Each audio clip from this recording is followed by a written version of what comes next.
Guys, কখনো কি ভেবে দেখেছো যে একটা গেম কতটা ভয়ঙ্কর হতে পারে? আজকের গল্পটা এমন একজন ছেলেকে নিয়ে, যে কিনা একটা সময় পড়ালেখায় খুবই ভালো ছিল, কিন্তু ফ্রি ফায়ারের নেশায় পড়ে সে তার জীবনের সব থেকে গুরুত্বপূর্ণ মুহূর্তগুলো হারিয়ে ফেলেছে। ছেলেটা কি এমন করেছিল, আর ছেলেটার ভুল কি ছিল? গাইস, বিশ্বাস করো, এই গল্পটা শোনার পর তোমার চোখের পানি তুমি ধরে রাখতেই পারবে না। তো চলো আজকের গল্পটি শুরু করি। সুহান ছিল ঢাকার মধ্যবিত্ত পরিবারের ছেলে। ক্লাস 10-এ পড়ে। পড়াশোনায় খুবই ভালো। প্রতিবার স্কুলের পরীক্ষায় প্রথম থেকে পঞ্চমের মধ্যে তার রোল থাকতো। বাবা ছিলেন ব্যাংকের অ্যাকাউন্টেন্ট, আর মা হলেন গৃহিণী। তাদের পরিবারটা আনন্দ এবং খুশি দিয়ে ভরা ছিল। প্রতিদিনের মতো আজকেও সুহান তার স্কুলে যায়। স্কুলের বন্ধু রিয়াদ এসে বলল, দোস্ত, তুই কি ফ্রি ফায়ার খেলিস?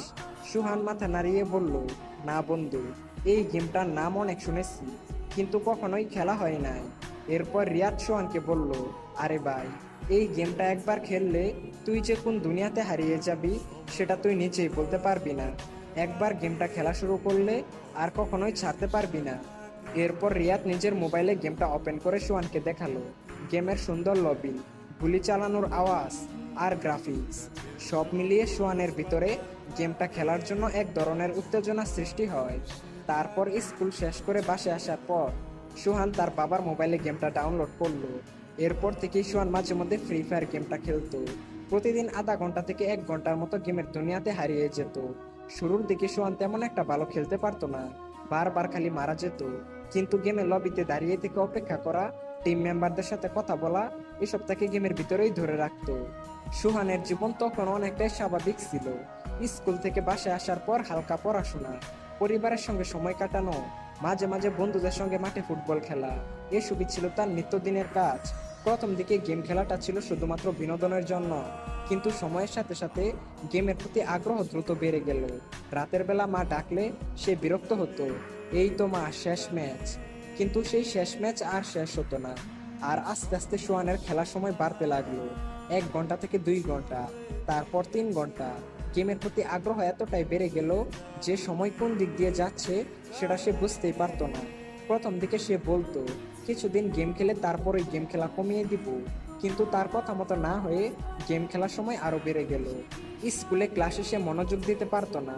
বই খুললে ফ্রি ফায়ারের ম্যাপ দেখতে পারতো, বইয়ের মধ্যে চোখ থাকলেও মনোযোগ পড়াশোনায় থাকতো না।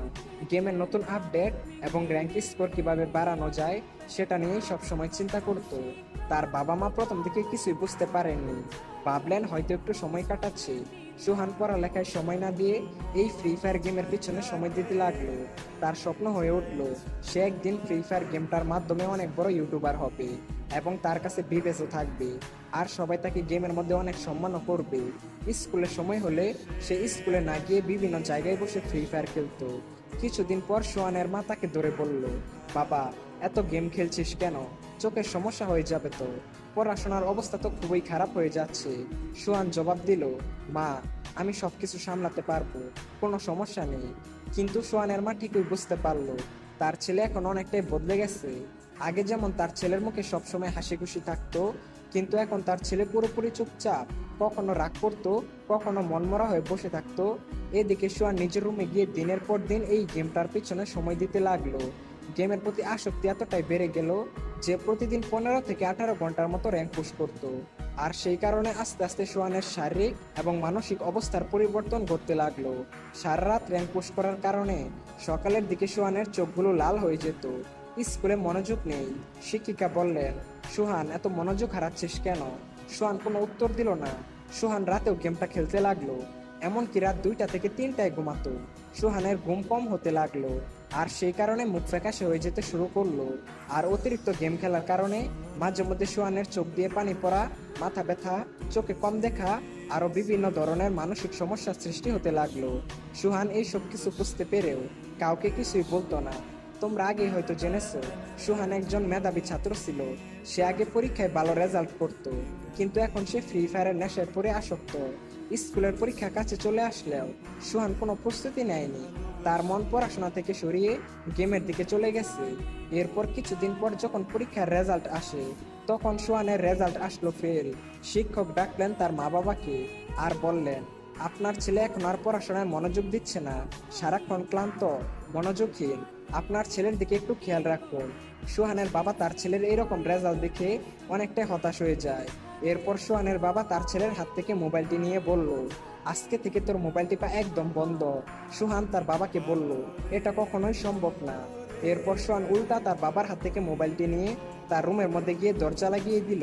যেই সোহান এক সময় তার মা বাবাকে সম্মান করত, শ্রদ্ধা করত, সেই সোহান এই গেমের নেশায় পড়ে তার বাবার সাথে এইরকম একটা ব্যবহার করলো। সোহানের বাবা তার ছেলের এরকম আচরণ দেখেও কিছুই বলল না, কারণ সোহানের বাবা তার ছেলেকে অনেক বেশি ভালোবাসতো। কিন্তু সোহানের এইরকম আচরণ দেখে সোহানের বাবার কষ্টে বুকটা ফেটে যাচ্ছিল। বস, এটা তো মাত্র শুরু। সোহান গেমের আসক্তিতে পড়ে এমন কিছু কাজ করে যেটা তোমরা কল্পনাই করতে পারবে না। এরপর থেকেই সোহান স্কুলে যাওয়া বন্ধ করে দিল। গেমের ভিতরে তার সাথে নতুন নতুন বন্ধুদের সাথে পরিচয় হতে লাগলো।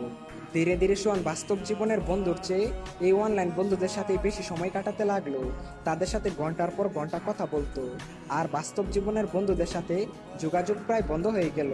বাস্তব জীবনের বন্ধুর চেয়ে এই অনলাইন জীবনের বন্ধুই তার কাছে আপন হয়ে উঠলো। তো একদিন সোহান র্যাঙ্ক পুশ করতেছিল।